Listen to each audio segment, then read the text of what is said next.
bénisse richement. Goshen, c'est notre église. Nous vous aimons beaucoup. Et nous nous sommes dit qu'aujourd'hui, nous venions communion ensemble avec vous.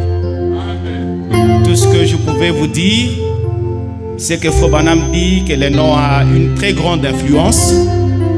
Quand j'étais en train de vous observer, moi je ne vous ai pas vu ici. Je vous ai vu de l'autre côté. Goshen signifie fertilité, prospérité et refuge. Alors que ce grand nom est de l'influence sur vous. Soyez fertiles, soyez prospères et soyez aussi en sécurité. Que Dieu vous bénisse richement.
Ézéchiel, chapitre 1er. Ezekieli sura yake ya kwanza. Nous commençons au verset 3. Tutachukua mustari ya 3.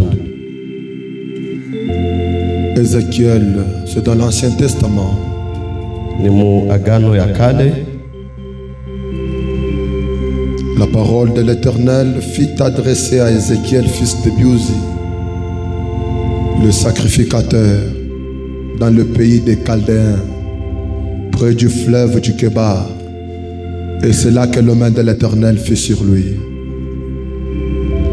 Je regardais, voici, il vint du septentrion un vent impétueux, une grosse nuée et une gerbe de feu, qui répandait de tous côtés une lumière éclatante, au centre de laquelle brillait comme de l'air impoli, sortant du milieu du feu.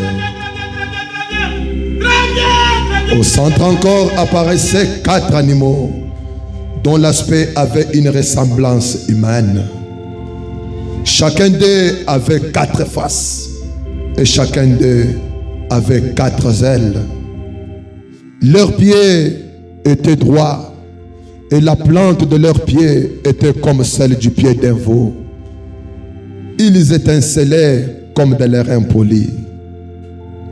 Ils avaient 2 mains d'homme sous les ailes à leurs 4 côtés, et tous les 4 avaient leurs faces et leurs ailes.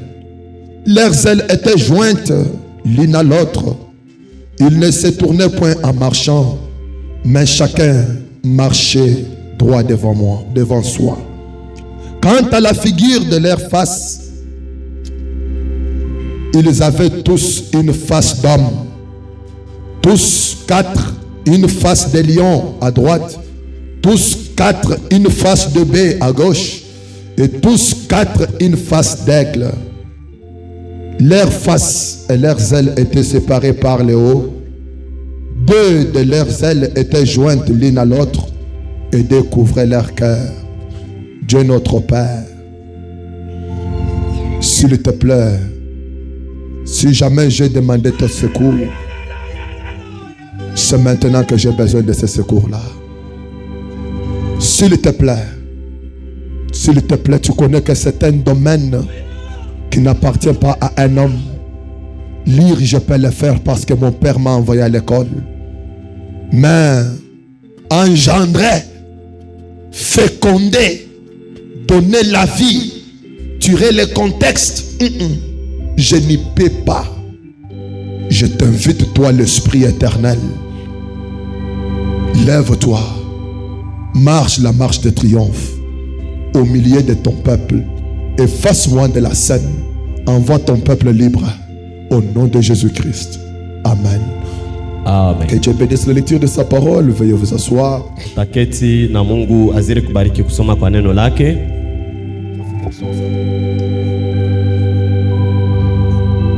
Je continue la lecture. Tuko naendelea na kusoma. Chacun marchait droit devant soi. Ils allaient où l'esprit les poussait à aller. Et ils ne se tournaient point dans leur marche. L'aspect de ces animaux ressemblait à des charbons de feu.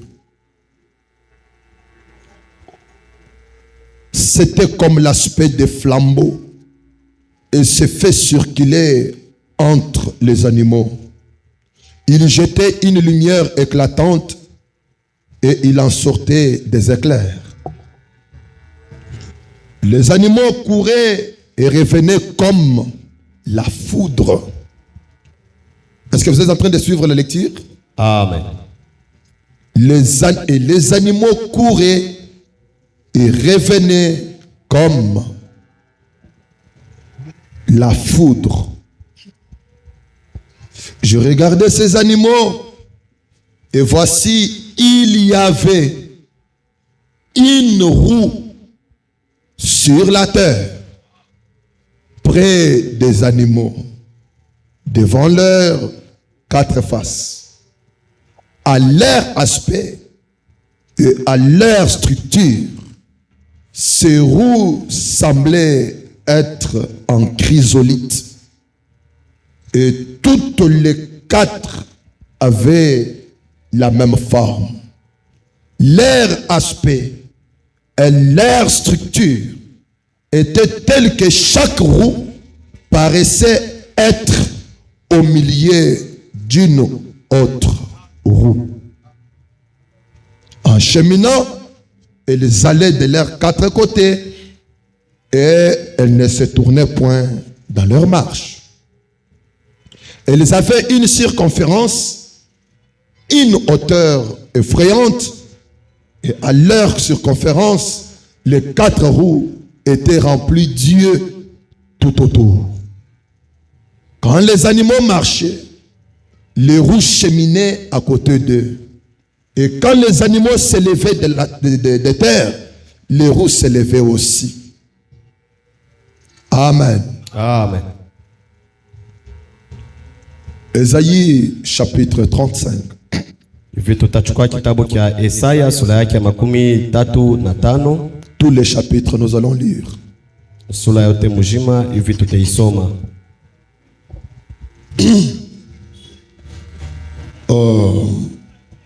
Souffrez, ma voix est un peu enrouée.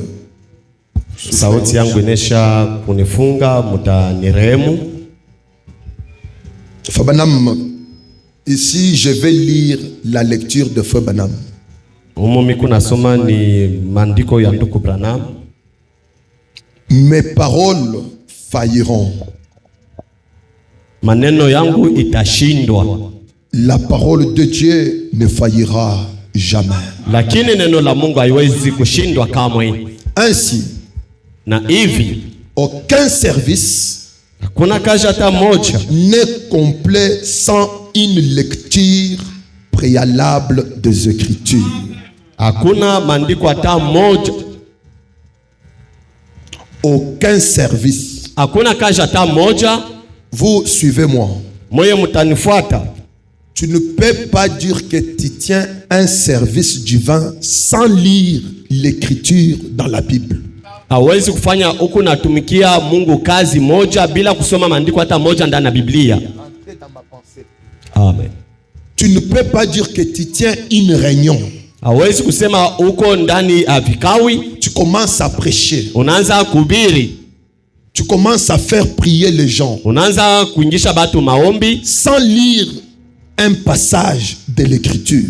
Bila kusoma hata maandiko moja ndani ya Biblia. Ce service-là ne sera pas complet. Na ile kazi ile haitakuwa yenye kuendelea kwa utela pana. Dites amen. Amina. Aucun service hakuna kazi hata moja n'est complet. Hakuna kazi hata moja yenye kuendelea sans une lecture préalable des Écritures. Bila kusoma maandiko moja ndani ya Biblia. Maintenant, Branham lui-même commence la lecture. Sasa hivi Branham yeye peke anaanza kusoma. Le désert. Jangwa. Je ne sais pas si je parle à un désert. Sijue kama miko nasemezea jangwa. Le pays aride se réjouiront. Amina. Mainchi yote yenye kauka itafurahi. Je répète pour toi. Nasemelula tena njuu yako. Ton pays aride se réjouira. Inchi yako yenye kauka itafurahi. Ce n'est pas un son. Ça, ce n'est pas un son. La solitude s'égayera. Amen. Et fleurira. Na itachipuka. Solitude, c'est-à-dire une personne isolée. Muntu leko pafashi akipekee na atachipuka. Et fleurira comme un narcisse. Atachipuka kama vile Narcisse. Tu connais pas le Narcisse? Amen. Ouah. Amen. C'est la Narcisse de Saron, oui. Amen. Tu n'interprètes pas.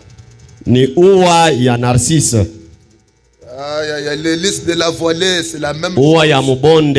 C'est la même chose avec Narcisse. C'est une bonne fleur. Le Amen. Français utilise cela pour produire le parfum number one. Amen. Waouh. Number one, ou ceux qui utilisent le parfum VIP. Pas tout le temps. Il y a de ces parfums-là qu'on utilise quand on tire les lys des tangues. Les narcisses là ont produit des meilleurs parfums qui coûtent trop cher. Amen.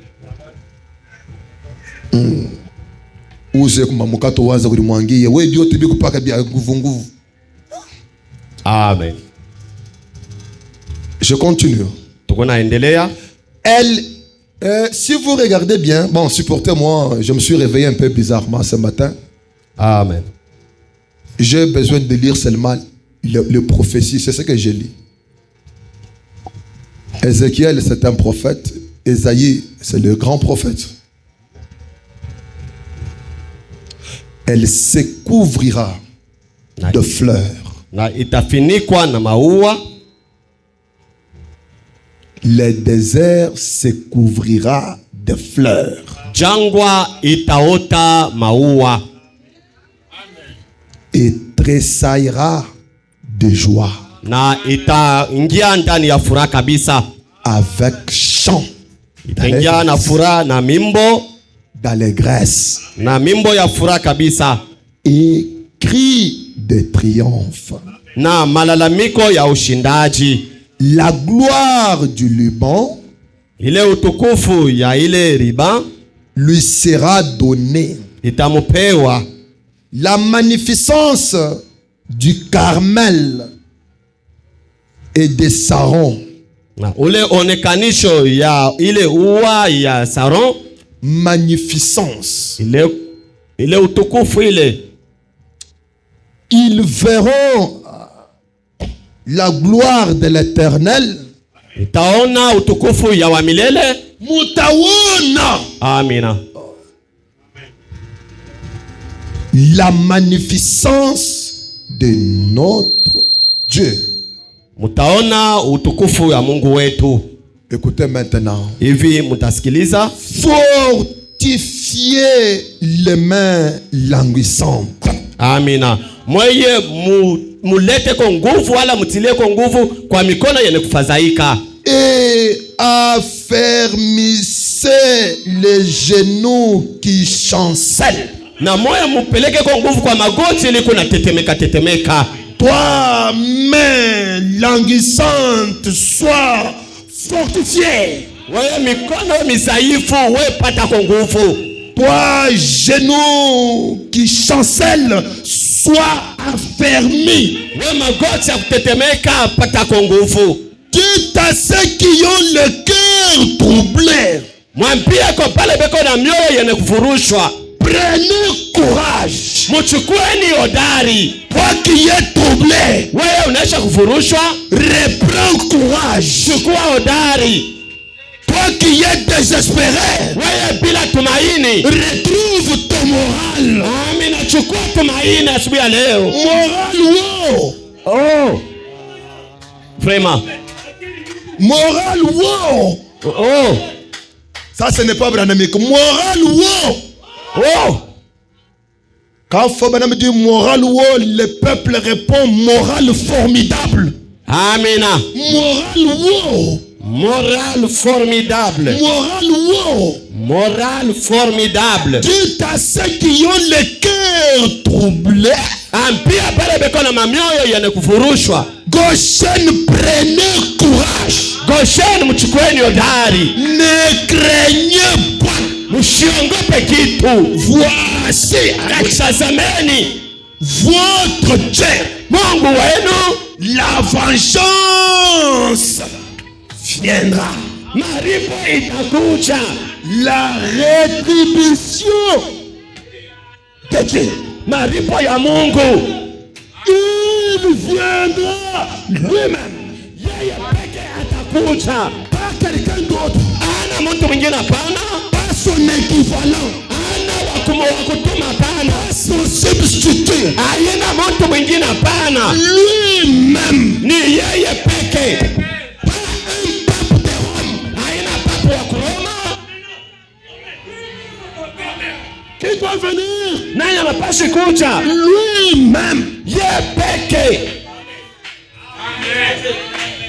Il n'y a que celui qui est monté qui puisse revenir. Kuka paka ula ripanda njo paka ye ula tarudi. Pas un ange. Ana malaika pana. Mais Lakini l'ange puissant. malaika wa uwezo. Il viendra lui-même. Atakuja ye peke. Na Vous laissera. atamiacha. Il viendra lui-même. Atakuja ye peke. Na Vous jettera. na tamiachiria. Non. Hapana. Il viendra lui-même. Atakuja ye peke. Na Vous sauvera. na atamiokoa. Et quand il viendra, Na wakati atakuja, les oreilles des sourds s'ouvriront. masikio ya biziwi itafunguka. Amen. Amina. Les muets parleront. Babubu batasema. Amen. Amen. Quand il viendra, Yeye wakati atakuja, l'enfant finlandais va marcher. wala mtoto bakola Fernanda tatembea. Quand il viendra, Yeye wakati atakuja, il sera un prophète. atakuja nabii. Amina. Quand il viendra, Yeye wakati atakuja, il accomplit Luc 17:30. atatimiza Luka sura yake 17 mstari wa 13. Le boiteux sautera comme un cerf. Amina. Babi wote wala babilema bataluka kama vile zola. Kwa sababu Des eaux jailliront dans le désert. kwa sababu maji itamwangika katika jangwa. Est-ce que d'un désert sec, l'eau peut y sortir? Eti mjangwa kauka maji naweza kutoka mo. Notre Dieu Mungu wetu ne raccommode pas simplement les choses. hasiwezi kufuatilisha bule tu vitu. Vraiment. Notre Dieu Mungu wetu ne raccommode pas. hasiwezi kuunganisha tunapita.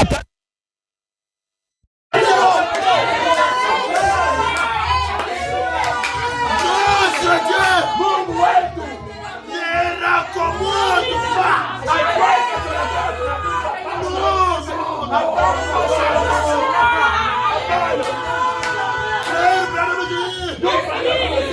Quand elle a trouvé Sarah raccommodée, Wakati anakuta Sara mwenye kuzeka, elle a dit, akasema, mwenye kuweka mabilaki. Amina. Il a dit, Akasema, je veux recréer une Sarah 59. Amen.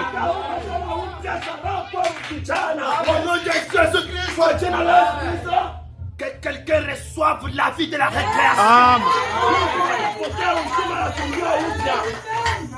Est-ce que c'est possible qu'un désert fleurisse? Amen. C'est possible. Il est le Dieu de multifonctions, le Dieu multisystème, l'homme illimité en puissance, le Dieu de derrière la maison.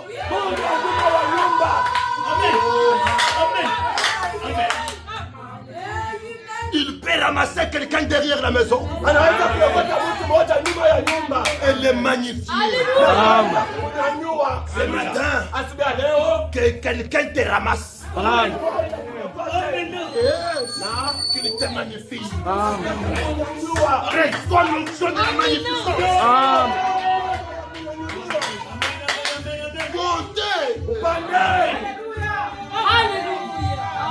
Gardez votre souffle, nous allons prêcher tous ensemble. Amina. Mchunga nguvu yenu tutahubiri pamoja.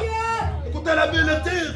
Sikilizeni maandiko. Oh, la terre desséchée sera changée en source d'eau. Amina. Bulongo mwenye kauka mutabadilika kwa kama vile chemuchemu ya maji. La Bible dit. Leko nasema là où c'était la demeure des chacals. Voici le parcours ya kimakao ya shakal. Amina. Amen. Des sauvages. Banyama bamupori bamakali. Là où régnaient les carnivores. Kule banyama bakula banyama bakwa na lala. Les charognards. Bale bakula bitu ya kuoza. Amen. Ça va être changé. Amen. Et pour changer, il faut une puissance. Na njia kubadilika inapendeza uwezo moja. Kubadilisha. Njia kubadilisha inapendeza uwezo moja. Dans nasema ce désert-là croîtront des roseaux et des joncs. Amen. Mule mchango mule mutaota majani na mamimba. Il y aura là un chemin frayé. Na mule mchango mutakuwa njia na kupasula. Au nom de Jésus-Christ, kwa jina la Yesu Kristo, qu'il y ait un chemin tracé. Amen. Une route njia moja qu'on appellera la voie sainte. Et dans cette route-là, ni l'impur n'y entrera. Ni l'impur n'y passera. Elle sera pour un seul. Ceux qui la suivront, même les insensés, même les insensés comme nous, ne pourront s'égarer.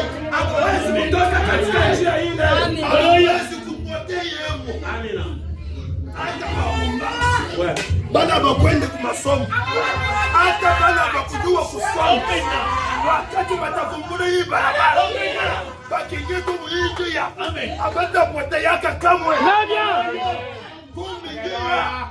kumbingia, aina tu barabara saa ya Kasumbalesi, no, ningia muntu,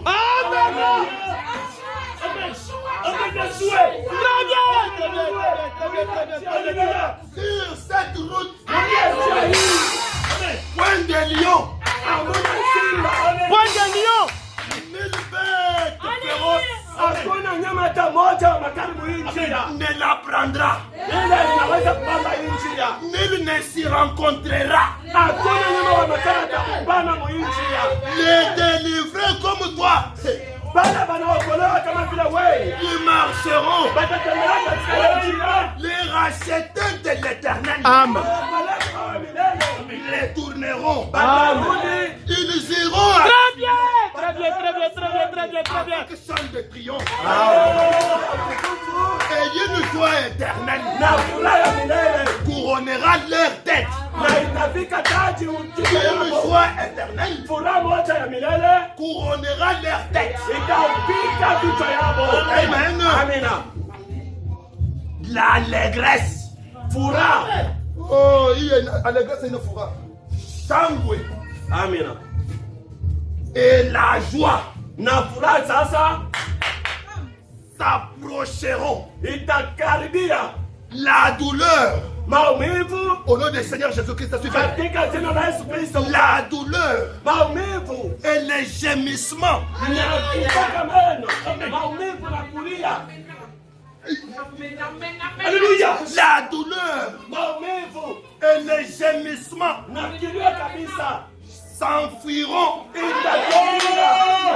Au nom de Jésus-Christ, que tes douleurs s'échappent. Au nom du Seigneur Jésus-Christ, si tu ressentais une douleur, quelle que soit sa forme, plie tes bagages,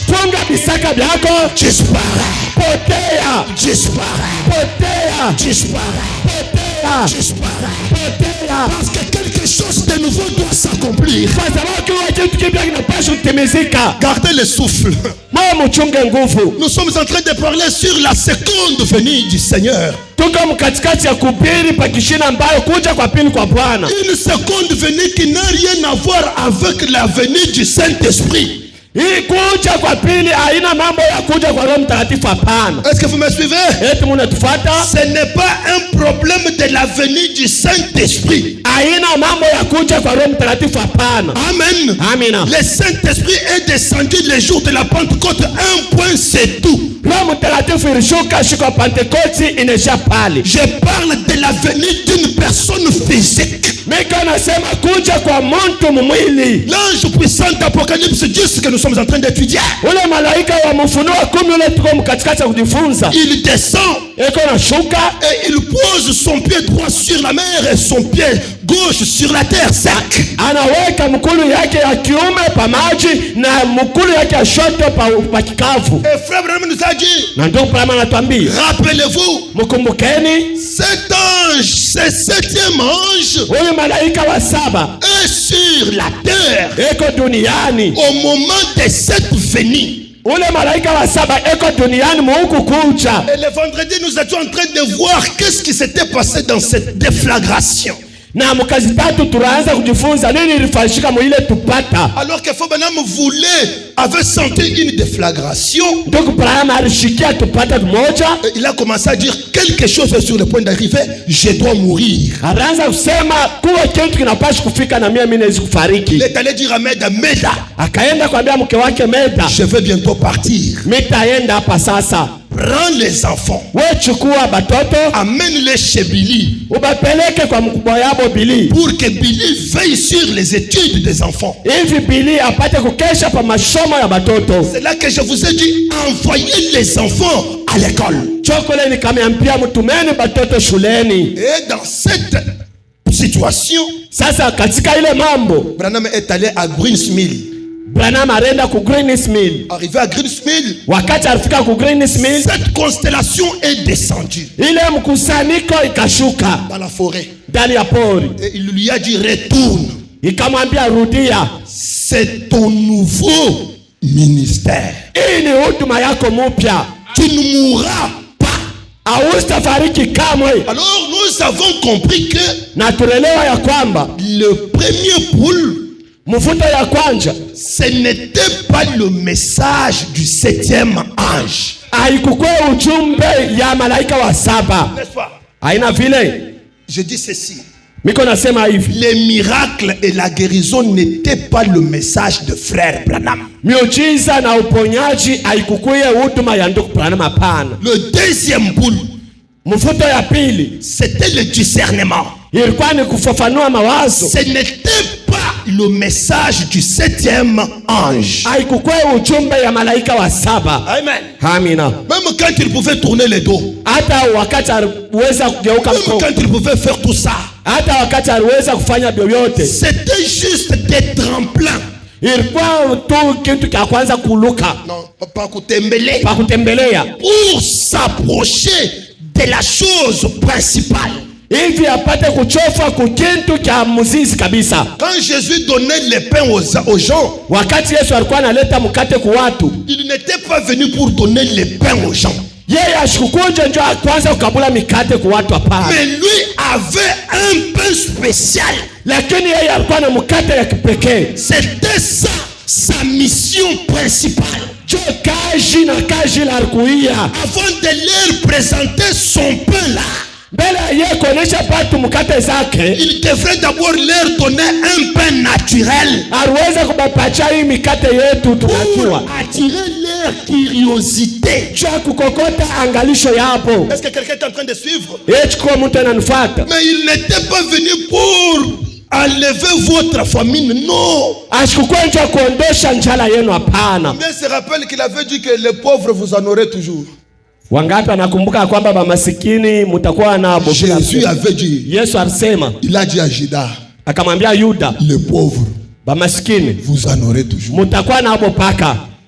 N'a jamais enlevé la pauvreté sur la terre. Ashaondoshaka bumaskini duniani hapana. Mais il voulait appeler les gens à un pain particulier. Aranza kupeleka batu kumukate ya kipekee. Quand l'heure est venue pour leur présenter ce pain-là, wakati ile saa ilifika ya kubaonesha ile mkate, il a dit, akasema vous me suivez, mko nanifuata c'est parce que kwa sababu hier jana vous avez mangé mulikuria et vous êtes rassasiés. munashibishwa. Aujourd'hui, Leo il y aura un autre pain. leo sasa kutakuwa mkate ingine. Si tu ne manges pas ma chair Kama ukule mwili zangu et ne bois pas mon sang, na kama ukuna damu zangu, tu n'as pas part avec moi hauwezi kutembea pamoja nami pour la vie éternelle.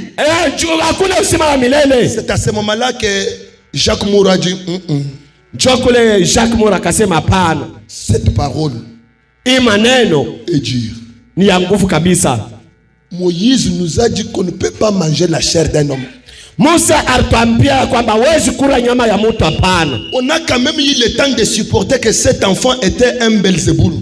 Tulikuwa na muda ya kuvumilia kwamba huyu mtoto alikuwa shefa mampepo. Mais aujourd'hui, il nous amène à devenir des cannibales. Sasa leo anaanza tupeleka tukule mwili zake. Mouton, Wewe mtongo. Ilungu.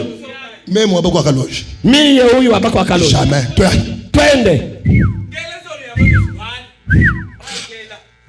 Alors, Sasa il regarde une assemblée de plus de 10 000 personnes. anaona kanisa ilikuwa na bantu 10,000 na vyayulu. Bote banazambalala. Il regarde Pierre. Anaangalia Petro. Mon cher, Wewe rafiki. tout le monde a sa natte dans les aisselles en train de partir. Bantu bote na bilako byabo makwapa beko naenda. Mais vous cherchez quoi ici? Sasa moyo mnabaki hapa juu ya nini? Qu'est-ce que c'était? Ni nini ile? Le troisième poule Mfuto ya tatu de Jésus-Christ. ya Yesu Kristo. Le ministère de Jésus-Christ. Huduma ya Yesu Kristo. Et c'est ce ministère-là Ni ile huduma ile que nous appelons Jean 14, 12. ile tunaita Yohana sura yake 14 mstari 12. C'est celui-là qui devrait être réincarné. Jo ile ilipaswa kujitumbukizia tena mara ya pili. Amen. Amina. Quel ministère? Huduma kani? Le ministère de Jésus-Christ en continuité. Huduma ya Yesu Kristo katika kuendelea. Na Il avait promis alitangula kulaka que celui qui croira, ule wote ataminia, un membre de l'église, mwanamemba moja kanisa, le pasteur, ana pastori, un membre, mwanamemba tu moja, un frère parmi tant d'autres, ndugu moja katikati ya ndugu et wengine, celui qui recevra les dons de la foi capable. ni ule atapokea zawadi ya imani yenye kustahili. Est-ce que ça va? Eti tuko pamoja Avant de vous embrouiller. mbele ya shie Dans le kupotea. message pareil à l'aigle qui éveille sa couvée. Dana ujumbe sawasawa na ule Point 78. Branham dit. tukuprameko nasema Autre chose. kitu kingine, L'église du Dieu vivant kanisa ya Mungu aliyo hai est bâtie très haut. inajengwa yulu sana Parce qu'elle a des attentes. kwa sababu iko na kongojea. Kanisa moja Elle a des attentes. iko na kongojea. Attente ya mingi. Vraiment. Et des espérances élevées. Na iko na matumaini ya juu kabisa. J'entre. Naingia. Laissez-moi vous dire, nous ne sommes pas venus ici pour commencer à nous cajoler. Atukuja hapa ndio kwanza bembeleshana pana. Si tu n'as pas des attentes, tu n'as pas de place ici à gauche dans le tabernacle. Kama una na kilo kona ongojea, hauna nafasi mgosheni maskani. Une personne doit avoir des ambitions. Mtu mmoja anapaswa kuwa na mapo fulani. Un homme normal Mtu leko na waza mzuri doit être quelqu'un que l'on peut surprendre. Mon cher, qu'est-ce que tu peux faire si tu recevais $500? Mtu le tunaweza tunamshutusha hivi. Kama tunakupa $500 utafanya nayo nini?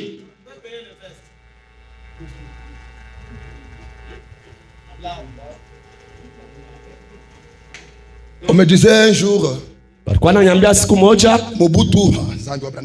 Mobutu c'est ce que Gugubendo Wazabanga, celui qui se disait ça, jouait les dés avec une personne. Alikuwa yuko anacheza Adamu na mtu mmoja. Mobutu lui connaissait beaucoup jouer au point que il gagnait toujours. Alikuwa anesha kujua kucheza sana, anaanza paka kuwina kila mara. Mbuji. Un enfant de Dieu en train de faire des bêtises comme ça. Tu n'as pas de place ici, frère. Ana nafasi hapa ndugu. Alors, il termine. Anaisha. Il a gagné.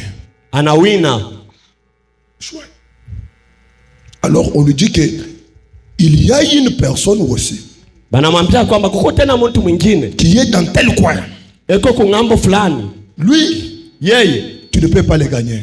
hata hivi kuna tuwina, yeye ula hawezi kumuwina. Mobutu dit, ah bon? Jo vile, Amenez-le-moi. mumuleta hapa ule muntu. On amène le vieux. Banamuleta ule. Le vieux anamuwina. Amina. Ah bon? Ni ya banuwina que we unaniwina je. Unilombe. Aha. Tu veux que je fasse quoi pour toi? Unataka nikufanyie nini? L'homme dit, Le muntu akamwambia, paye-moi un vélo. baba unyoshe mie nkinga.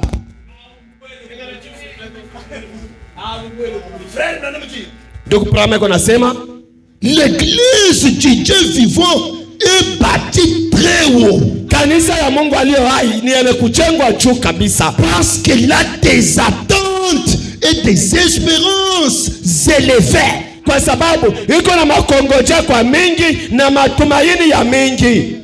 Nous sommes à la poste. Tuko pafasi ya Nous kazi. sommes à la poste. Kabila passe là-bas quand il était président de ce pays. Rais Kabila alikuwa iko napita Il wakati. entre dans un circuit et c'est une femme qui apparaît. Anaingia mkona moja hivi ni mke anatokelea. Femme, Mke, tu veux que je fasse quoi pour toi? unataka nikufanyie nini mke? Nyuji yekubunga. Baba hapa na bunga, nyushe bunga. L'église de Dieu Kanisa ya Mungu est bâtie sur. ni yenye kujengwa juu ya. Aïe, aïe, aïe. Elle est au sommet. Iko kunchongo kabisa. Parce qu'elle a des attentes et des espérances. Kwa sababu iko na matumaini na makongojea. Des ambitions élevées. Mapo ya juu kabisa. Maintenant. Sasa. Bon, nous sommes membres de l'église et tout ce que vous allez dire là, c'est bien. Yote ile sasa. Lakini l'église du Dieu vivant kanisa ya Mungu aliyo hai ne peut pas rester tranquille. haiwezi kutulizana kamwe. Ses ambitions, Mapo yake c'est de monter plus haut. ni ya kupanda yulu kabisa. Plus loin. Kupanda yulu sana. Nous voyons les aveugles être guéris aujourd'hui. Tunaona vipofu kuponyeshwa leo. Nous nous attendons à ce que les morts ressuscitent demain. Na tuko ngojea kwamba bafu bapate kufuka kesho. Donc allez de victoire en victoire, de progrès en progrès, de puissance en puissance, de révélation en révélation. Ne vous bornez pas. Mwa mshiriweke mipaka kamwe. Élargissez l'espace de vos tentes. Mwa mnenepeshe fasha machumba lenu.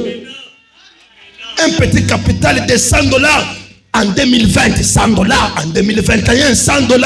Où vous loger en 2025, $100, 2027, $100. Tu fais du surplace. Quelqu'un qui fait du surplace, il rétrograde. Mtu leo anazungukia fashi moja ni mwenye kurudi nyuma. Johnny le corbeau. Johnny Konguru. Quand nous voyons la nature nous obéir, Wakati unaona si quand tu commences à dire je ne vais pas voir cette pluie là, kama unaanza kusema sipende kuona ile mvula kunyesha, et tu vois que la pluie obéit, na unaona ile mvula ile inatii, demain ne continue pas à dire que la pluie t'obéisse. Non, demain cherche ce qui est plus grand que cela. usitafuta tena kesho mvula ikutii, tafuta kile kinashindia mvula kipate kukutii. Je n'ai jamais, après la création des écureuils, Branham n'est plus encore revenu pour dire j'ai besoin d'autres écureuils. Non. Kisha kuumba kwa tubunji, ndugu Brahma shukurudie tena mambo moya moya ila hapana. Branham dit, Ndugu Brahma nasema quand nous voyons la nature commencer à nous obéir, wakati tunaanza kuona maumbile yote inaanza kututii, nous nous attendons à ce que le Christ vienne. tuko nongojea kwamba Kristo akuje. Donc quelque chose de supérieur. Kitu kimoja cha kushindia hivi vitu vingine. Ses ambitions sont élevées. Mambo ya kanisa iko ya juu kabisa. Ses attentes sont élevées. Makongojea ya kanisa ni ya juu sana. Ses espérances sont élevées. Matumaini ya yulu sana. Elle est bâtie très haut. Na kanisa ya Mungu aliyoaniene kujengwa yulu sana. Elle se dresse comme un mémorial. Iko naenda kushimama kama vile kitu cha kwanza kukumbukia hapo. Amen. Amina. Les chrétiens, waaminifu à son poste de travail, pafasi lake ya kazi, il se tient sur une colline. Ni mwenye kushimama yulu ya mulima. Ses ambitions sont élevées. Mapo yake iko juu kabisa. Mon cher, rafiki, ne te limite pas à dormir dans une maison de 3 pièces. Tu n'es pas arrivé. Awiyafika njuko na lala mchumba ma chambre tatu. Une petite pharmacie comme ça, tu commences à faire du bruit. Tu n'es pas arrivé. Kachumba madaka dogo hivi unaanza makelele. Awiyafika. Monte encore. Panda tena. Jusqu'à payer la concession communale. Paka pale utauza lupango ya serikali. Monte encore. Panda tena. Frère Branham, donc Branham anasema tu peux même gagner ton patron. Amen. Unaweza kuina hata bosi wako ou quelqu'un d'autre à Christ. Wala mtu mwingine kwa Kristo. C'est vrai. Hakika ses aspirations sont élevées. Mania yake ni ya yulu sana. J'aspire. Miko na sania. J'aspire. Miko na muwazia. J'aspire. Vraiment. J'aspire. Mutosheni miko na wazia. J'aspire. Amena. J'aspire. Vraiment. Je suis sûr qu'un poisson saumon, un poisson arc-en-ciel va sortir d'ici. Amen. Nazania kwamba samaki mwanza kongola tatokea ni humu. J'aspire. Nazania à des choses s'élever. Niko naweza kwa vitu vya juu sana. Parce qu'il y a un sang qui parle mieux. Kwa sababu kuko tamu kunasema mzuri. Qui parle des choses s'élever. Iko nasema vitu vya juu. Qui parle de l'excellence. Iko nasema na vitu vya juu. Qui parle de la grandeur. Iko nasema kwa vitu binene. Vous savez pourquoi plusieurs foyers échouent? C'est parce que plusieurs femmes diminuent et minimisent leur mari. Munajua njua nini mandoa mingi kuna shindwa? Kwa sababu ba mama ba mingi beko na shusha ba bwana yapo. Mais si tu pouvais le regarder, le dire, même si tu te comportes comme ça, sache que tu es le plus grand mari qui existe sur la terre. Tu es en train de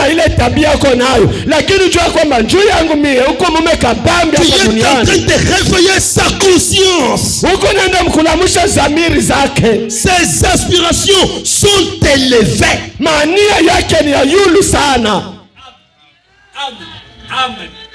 Compte à rebours. Compte à rebours. Frère Branham dit. Point 82. L'aigle est un oiseau spécial. Est-ce que tu es un aigle? Amina. Non, ne pense pas que je lis pour lire. Nous allons aller quelque part. L'aigle est un oiseau spécial. Il peut monter plus haut que tous les autres. Il a été préparé à voir. Et à garder toute sa tête une fois arrivé là-haut. Na kuchunga kichwa yake ndio kushimama wakati atapanda kule juu sana. Mais tu fais dire quoi par là? Unataka usema nini ndugu Branham? Certaines personnes bantu bengine peuvent sauter très haut. Banaweza kuluka yulu tena sana, mais lakini ne savent pas où elles sont une fois arrivées là. Bantu bengine banaweza kuluka sana, lakini wapajua wakati banafikia wapi.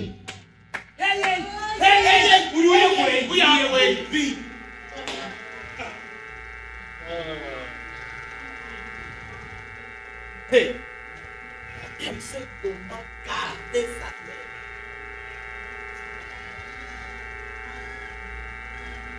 Il est venu, alléluia. Il est venu, alléluia. Vis maintenant la vie de il est venu. Anakuja, haleluya, asante. Lakini tunakuomba ishi sasa maisha ya anakuja ile. Frère, mais ne savent pas où elles sont une fois arrivées là. Banapotea kisha kuluka yulu, banapoteleana bajua tena beko wapi. Parce qu'elles ne voient pas plus loin que les sauts qu'elles ont fait. Kwa sababu abaone tena mbari kushindia kuluka kule banaluka hapana. Kimya. Avant de sauter, mbele ya wewe kuluka luka, avant de crier, mbele ya wewe kulalamika, regarde-toi. Uriangalie, uruchunguze. Après, na kisha viens, nous allons prêcher. Kuja tutahubiri pamoja. Amen. Amen. Amen. Sauter c'est bien, crier c'est bien. Alléluia, Hosanna. Kweka makelele na kuluka yote ile ni mzuri. Saute à la hauteur de ta vie. Luka muatua ya maisha yako iluku naishi. Amen. Amen. Ils sont absents parce qu'on a demandé l'argent. Bana lofa kwa sababu tulomba fedha. Le mercredi ils vont venir, nous allons encore sauter. Mukazi tatu batakuja tutaluka pamoja nabo. Ndugu Brahma anasema certaines personnes bantu bengine peuvent regarder au loin, banaweza kuangalia mbali et voir ce qui se passe. Na kuona bitu kanibiko napitikana kule. Ça, iki c'est l'aigle. Ni ntai. Il peut rester jusqu'à ce qu'il ait tout examiné. Et il attend jusqu'à ce qu'il entende un message qui lui indique ce qu'il doit dire. Wakati ataluka vile atabakia mshimama pale na kusikiliza ile ujumbe batamupewa ndio apate kusema. Ça, kile c'est l'astronaute de Dieu. Ni bakupanda manyota ba Mungu. L'autre jour, siku ingine je me tenais là. Ndikuwa nashimama kule. J'ai tourné la photo à droite. Nikabadilisha nikageuza picha kwa mkono ya kiume. Kule se trouve Jésus. Mwile picha mnakusanyikwa Yesu. Pourquoi vous l'avez encore remonté? Amen. C'est ça notre thème principal. Vous avez condamné ou quoi? L'autre jour, siku ingine, on dirait que je n'ai pas de huissier. Je maintenant là, j'ai tourné la photo à droite. Nikageuza picha kwa mkono ya kiume. Et là, na kule se trouve Jésus. Nakusanyikwa Yesu.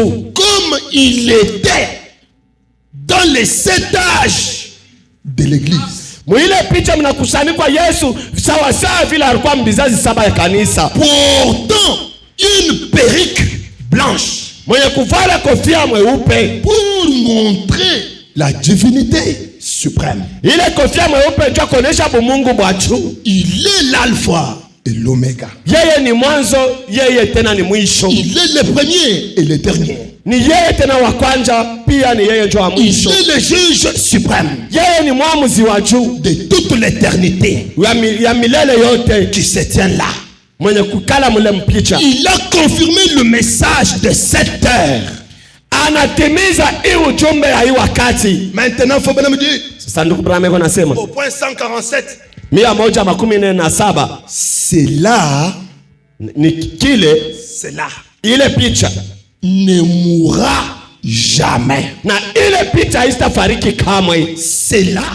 Ile se dévoile constamment. Iko na fununua ni kila mara. Amen. Amina. Depuis l'accomplissement tangu kutimilika de la chose elle-même, tangu kutimilika kwa kitu kio peke, jusqu'à la photo paka tina kupicha qui montre Jésus en train de nous regarder. Na ile picha iko inaonyesha Yesu Kristo katika mkutuangalia. Mais j'ai ici un problème. Sasa hapa peko mambo moja. Cela ne kufariki kamwe. Cela se dévoile constamment. Ile kunafununiwa kila mara. Oh, japo quelque chose qui ne mourra jamais, il est éternel. Kitu kila kiwezi kufa kama kio ni kamilele. Et le troisième boule, na mvuto ya tatu, son pic, chongo yake, voit même dans la région étrangère. Inaenda tena mwatua ya kigeni. Le troisième boule, ile mvuto ya tatu, amène jusqu'au ciel. Iko na fika paka mbinguni. Le troisième boule, mvuto ya tatu, est éternel. Yoyo ni ya milele. Alors qu'est-ce que nous devons faire? Sasa shie tunapaswa kufanya nini? Entrons dans ce cycle éternel. Tuingieni mwiki viringo cha milele. Un cycle qui ne mourra jamais. Iki viringo ambaye kwezi kufariki kamwe. Un cycle qui se dévoile constamment. Kiviringo ambaye kikunafununiwa kila mara. Constamment veut dire continuellement. Maana yake iko naendelea ni kila siku. Quel est ce cycle qui se dévoile continuellement? Ni kiviringo kani kiko naendelea paka kila siku. Vous savez quand une fusée doit décoller, wakati risasi inapanda, fusée, ile fusée inapanda, on doit brûler un atome. Manapashi kuchoma chembe. Amen. Amina.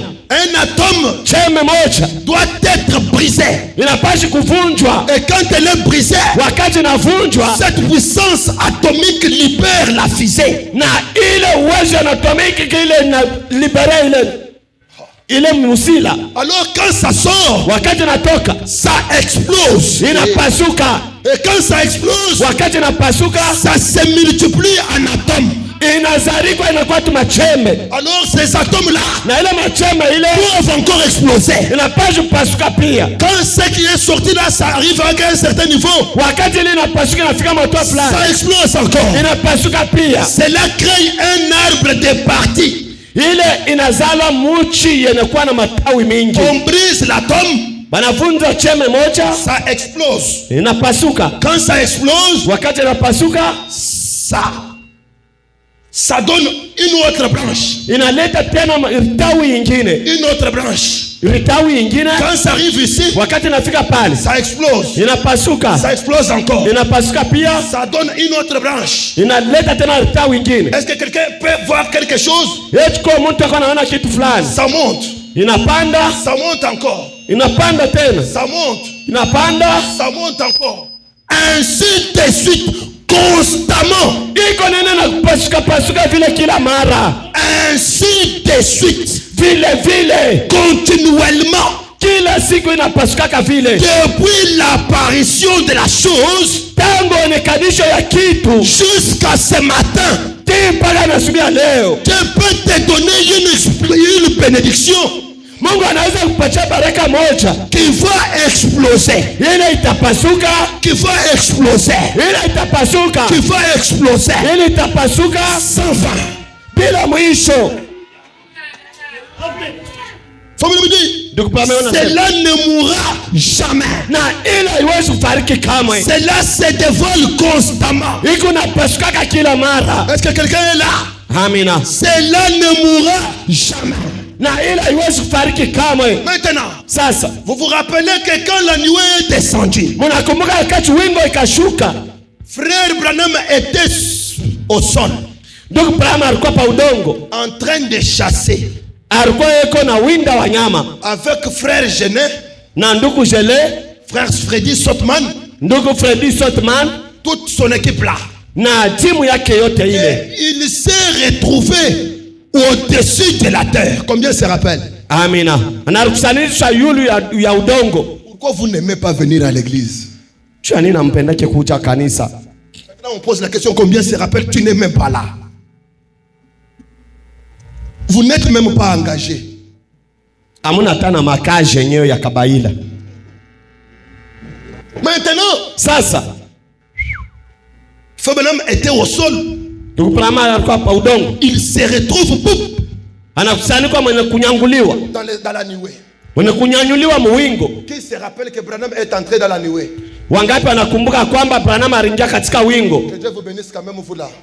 Mwe mama na mwe Mungu amebariki. Branham entre dans la nuée. Branham anaingia katika wingo. Quand tu l'entres ici, wakati anaingia mule mwingo, il dit que à gauche ici. Anaanza kusema mkono ya shoto. Ici à gauche. Kule mkono ya shoto se trouve un ange phénoménal. Muna kule kushoto kuna kusanyiko malaika moja mastajabu. J'avais dit il y avait combien d'anges qui sont descendus? Tulisema kulikuwa ba malaika bangapi barshuka? Combien? 7 anges. Ba malaika 7. Les 7 anges sont descendus. Ba malaika 7 banashuka et ils ont le 8e ange était sur la terre. Ça, plusieurs personnes ne l'en parlent pas. Eki bado mingi hapa isemaki hapana. Barshuka 7 lakini wa malaika wa 8 alikuwa hapa dunia. Les 7 anges qui sont descendus, il y avait 6 anges ordinaires. Bale ba malaika barshuka kulikuwa ba malaika 6 kawaida. Mais il y avait l'ange puissant avec les 6 anges. Kulikuwa malaika wa uwezo na ba malaika 6. Les patrons des anges étaient dans la nuée. Bosi wa ba malaika alikuwa katika wingo. Parce que les 7e ange était au sol. Kwa sababu malaika wa 7 alikuwa hapa dunia. Et quand la nuée est descendue, wakati wingo inashuka, elle avait une puissance capable de magnétiser celui qui était au sol. Na ule malaika wa uwezo alikuwa na uwezo ya kuvuta ule alikuwa pa udongo. Et celui qui était au sol, na ule alikuwa pa udongo, s'est retrouvé enlevé. Anariona mwenye kunyakuliwa. Et est entré dans cette éternité. Na anaingia ile milele ile. Dans ce cycle-là. Ile kiviringo. Et quand il est monté, wakati alipanda, vous allez dire que dans la nuée il y a combien de personnes maintenant? Mutasema mwingo muko patu ngapi sasa? 8 c'est l'éternité. Milele 8 ni milele. Amen. Amina. Et quand ils se sont retrouvés là-bas, wakati banakusanyika katika wingo, il a dit que les autres anges ici, anaanza kusema hapa ba malaika bengine hapa, ils étaient ordinaires. Barkwatu ni ba malaika kawaida. Mais l'ange qui était ici à gauche, lakini ule malaika alikuwa kushoto, il avait une torse bombée. Alikuwa na kilari cha kuvimba. Et son message m'impressionnait beaucoup. Na ujumbe yake alikuwa na kukota angalisho yangu sana. Amen. Amina. Et quand Branham descend, wakati Branham anashuka, la nuée, wingo, les anges qui sont venus de l'éternité sont entrés en Branham majestueusement. Bale ba malaika barishuka katika wingo banaingia kwa kifalme ndani ya Branham. Voilà pourquoi quand frère Branham retourne, wakati ndo Branham anarudi, il ne retourne plus comme étant notre frère. Ashurudi kama vile ndugu zetu, hapana. Il parle, il dit, anaanza kusema na kusema, maintenant, sasa ce n'est plus votre frère, haina tena ndugu yenu, c'est votre Seigneur. ni Bwana wenu. Qu'est-ce qui a fait cela? Nini ilifanya ile? C'est le changement de fréquence. Ni kubadilisha kabisa ya kitu. C'est le changement de la mélodie. Ni kubadilika kwa mwimbo. Parce que la descente de la nuée, kwa sababu kushuka kwa wingo, était le déplacement du trône. ilikuwa tu ni kwama kwa enzi. Le trône devait se déplacer. Enzi ilipaswa kutembea. Le premier trône était au ciel. Enzi ya kwanza ilikuwa mbinguni. Kiti cha enzi wewe était au ciel. Ile kiti cha enzi ilikuwa mbinguni. Le deuxième trône était en Jésus. Na kiti cha enzi cha pili kilikuwa ndani ya Yesu. Est-ce que quelqu'un peut voir? Kuko leo nasikia, le ciel est mon trône. Mbingu ni kiti cha enzi langu. Le sol est mon marchepied. Na udongo ni kikanyangia mikulu yangu. Quelle maison me bâtirez-vous? Sasa ni chumba kani mtanijengea? Je me suis fait un corps. Mimi najitungia mwili. Et c'est dans ce corps qui a été placé le deuxième trône. Ni ndani ya hii mwili mliwekwa kiti cha enzi cha pili. Tout ce qui était en Dieu, yote ilikuwa ndani ya Mungu. Dieu l'a déversé en Christ. Mungu anaitumbukiza ndani ya Kristo. Tout ce qui était en Christ, na yote ilikuwa ndani ya Kristo. Dieu l'a déversé où? Anaitumbukiza wapi? Mais tu dors pourquoi? Jua nini uko nalala? Ce qui est déversé là, c'est le trône. Ile inatumbukiza ile ni kiti cha enzi. Il n'y a pas 3 trônes. Hakuna vitu ya enzi tatu. Il y a un seul trône, kuna paka enzi moja, mais qui transite 3 phases. Lakini iko natembea mu watu watatu. Amen. Amina. Le premier trône était kiti cha kwanza kilikuwa mbinguni. Le deuxième trône en Jésus. Kiti cha enzi cha pili ndani ya Yesu. Mais d'après la promesse de Jean 14:12, kufuatana na malako ya Yohana 14, le trône de devrait chevaucher. Na ile kichwa ya enzi ilipaswa kutembea Jusqu'à dans l'Apocalypse 10. mpaka kufunuo 10, Afin de se partager entre l'ange puissant et l'ange terrestre. na hivi pate kujikawanya kwa malaika wa yulu na malaika wa Et udongo. quand le trône se déplace, Wakati kichwa ya enzi kinahama, Branham vient derrière la chair. ndugu Branham anakuja nyuma ya C'est nyumbani, lui qui prêche. ule kona pili. Nous voyons dans la chair que c'est frère Branham. Tunaona katika mwili ni ndugu Branham, Cependant, c'était Paul qui ouvre le premier saut. lakini ilikuwa ni Paulo alifungula muri ya kwanza. Est-ce que quelqu'un qui peut voir? Eti kwa mtu anaweza Le kuona couronnement de Paul, c'est la venue de William Branham. kufika kwa taji kwa Paulo ni kuja kwa ndugu Branham. Paul a ouvert le premier saut en William Branham. Paulo alifungula muri ya kwanza ndani ya William Branham. Nous avons lu cela le vendredi et le mercredi. Mukazi tatu na mukazi tano tulitoka Irénée kusema. a ouvert son saut en William Branham. Irénée naye pia anafungula muri yake ndani ya William Branham. Voilà pourquoi est prêché en partie. Cho kwa sababu Bob alihubiri muba vipande. Maintenant, Sasa le troisième trône kiti cha tatu cha enzi doit chevaucher. inapaswa kutembea, Et si vous regardez bien, na kama mnaangalia sawa sawa, il se déplace en silence. kile kiti cha enzi kiko natembea ndani ya kimya. Pourquoi le silence là? Jua nini ile ukimya? Parce que Branham avait expliqué le premier pouls. Kwa sababu ndugu Branham alifasiria ile mvuto ya tatu, Il a expliqué le deuxième pouls. anafasiria mvuto ya pili, Et l'ange lui avait interdit de le faire. na malaika alimkataria kufasiria mvuto ya kwanza na ya pili. Quand Branham a demandé pardon, Wakati Branham anaomba huruma, l'ange lui a dit, malaika akamwambia, cette fois-ci, hii mara sasa ça ne serait pas une démonstration publique. haitakuwa mambo ya kufanyishika kumbele batu Ça bote, serait une affaire interne. itakuwa tu ni mambo ya siri. Le troisième poule se passe dans l'attente. Ile chuma ile mvuto ya tatu inafanyishika katika hema. Le troisième poule, c'est le secret de l'épouse. Ile mvuto ya tatu ni siri ya bibi harusi. La création n'est pas une affaire publique. Kuumba hakuna mambo ya kumbele ya batu. Quand tu dois prononcer la parole, ne le fais pas pour que les gens voient. Wakati unapenda kutangaza maneno, usifanye tu bantu bakuone. Entre dans la chambre. Ingia katika chumba kulala, Ouvre ta bouche. fungula kinywa yako, Parle. sema, Que les gens constatent la réalisation.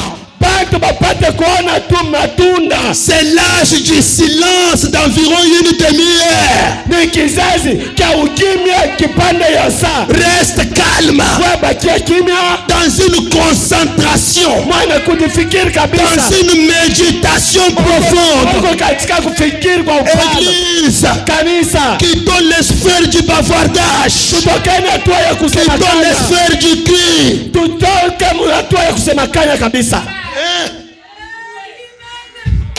Est-ce que vous savez que vous êtes une église mystique? Eti mnajua kwamba mko kanisa mastajabu. Cette église ici. Tu me fais trop souffrir. Kanisa huko naniteswa sana. L'heure doit venir où une femme doit dire ça. Non. Saa itakunja ile mke anaweza kusimama na kusema hiki mimi nakatala. Prier n'est pas verser les larmes. J'interdis ces bêtises là. Kuomba haina kuvuisha machozi. Mimi nakatala ile michezo. Qui t'a dit que Dieu exauce seulement les larmes? Qui t'a dit ça? Nani unakulanda kwamba Mungu anajibiaka machozi? Mais c'est la phase primaire des gens. Ni hatua tu ya kwanza ya batu ya chini sana. L'église doit monter dans une sphère Kanisa inapaswa kupanda hatua moja où il doit garder silence. ili inapaswa kubakia kimya.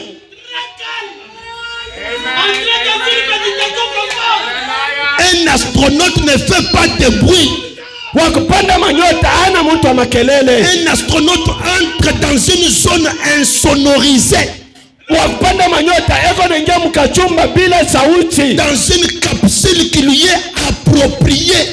Ile kachumba kale kanamupewa. Et dans cette capsule-là, il ne tolère pas les bêtises que les yeux peuvent voir. Na mkale kachumba siwezi kuvumilia michezo ile macho naweza kuona. Il nie les sons du dehors. Iko na soma sauti ya nje. Il nie iko na sabu. Anaizarau. Amina.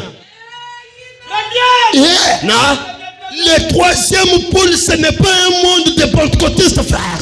Amina. Mvuta tatu aina mambo ya Pentecoste para watu. Après avoir prié sans succès. Bila kuomba kisha kuomba bila jibu. Tu dois prendre la chaise. Unapaswa kuchukua kiti, tu t'assois. Unaikala. Mais vous savez, quand vous vous asseyez mal. Wakati unaikala mko unaikala mbaya. Je trouve dans des salons des gens, quand je pars chez eux, vous les trouvez avec des visites malsaines. Maufariji moya shomo njia. Ça va vous dire une chose. Niache niambie kitu. Le salon n'est pas un endroit réservé à tout le monde. Malheureusement, c'est parce que vous n'avez même pas de salon. Vous avez des trottoirs. Que Dieu vous donne des maisons. Amina. Tu dois avoir un endroit où tu es seul. De telle manière que calme. Même pas le bruit des enfants. Tu sais pourquoi vous craignez les francs-maçons? Ce sont des petits. Ils savent quand nous pensons. Ce sont des petits, mais vous les craignez. C'est parce que vous ne savez pas comment vous dédoubler. C'est quand je parle des choses comme ça que l'église quitte. Ils pensent que nous sommes des sorciers. Mais c'est ça la sorcellerie du ciel. Dieu ne t'a pas créé pour être un homme ordinaire. À un moment donné, tu dois rester comme ça. Toi-même tu te vois, tu sors. Toi-même tu te vois, tu sors. Et tu commences à prendre le contrôle des circonstances. Toi seul tu sors. Il y a des gens qui comprennent ce que je dis. Tu sors, tu prends le contrôle. C'est à ce moment-là que tu dois exécuter le troisième pôle. La nuée est descendue. C'est pour te prendre et te faire participant de la nature divine. Et la nature divine ni bonkishi. C'est du mystique. Amina. Ce n'est pas une question de te promener avec des iPads et des brochures, mais c'est une question d'être calme. Je vous ai déjà dit d'où est venu Isaac. Isaac n'est pas le produit d'une prière. Isaac est le produit d'une concentration. Vraiment. Une méditation profonde. Il faisait quoi sous les chaînes de Mamré? Il méditait. Oh, méditer, c'est entrer dans une phase, dans un cycle où il y a les surnaturels qui entrent en contact avec le naturel. Amen. Là, ça provoque Dieu de quitter cette dimension et de venir. C'est quittons le stade des enfants, de la distraction dans des téléphones. Il y a un Dieu frère. Comment go andoku? Est-ce que maintenant on peut aller? Est-ce que maintenant on peut aller? C'est dans cette phase-là que l'homme pouvait dire que les écureuils soient. Or moi ce matin je n'en ai même pas envie. Si toi tu as besoin des écureuils, tu peux les créer. Moi je n'en ai pas envie. Moi j'ai besoin d'autre chose. Vous savez, faut me dire, dans le message, tournez le regard vers Jésus. Amen. Amina. Tournez mugeuzeni macho yenu, les regards macho yenu vers Jésus. Kule kwa Yesu. Tourner, ça veut dire ton regard est ailleurs. Maana yake macho yako ilikuwa yanakuangalia fasi nyingine. Ça veut dire le sens propre de ce mot, c'est ôte ton attention de là où ça y est. Fixe ton attention à Jésus. C'est ça. Ne compte pas sur ce que tu penses. Qu'est-ce qui se passe? Un jour, Ézéchiel est là sur un fleuve appelé Kébar. C'est ça la lecture que nous avons lue dans Ézéchiel. Maintenant nous allons le voir d'une certaine manière. C'était une vision qu'il avait vue. Ilikuwa ni onyo ile aliona. Quand il regarde, Wakati anaangalia, il voit un jour. anaona siku moja. Un jour. Siku moja. C'est le même jour que Daniel avait vu. Ni pale siku mama ile Danieli aliona. On me dit que Ézéchiel avait vu ce que Jean a vu dans l'Apocalypse. Amina. Aliona kile Yakobo aliona mule mfunuo. Mais il l'a vu à sa manière. Aliona muyake namuna. Et qu'est-ce qu'il avait fait? Aliona nini? Il y était une roue. Kulikuwa mpeto moja. Voilà.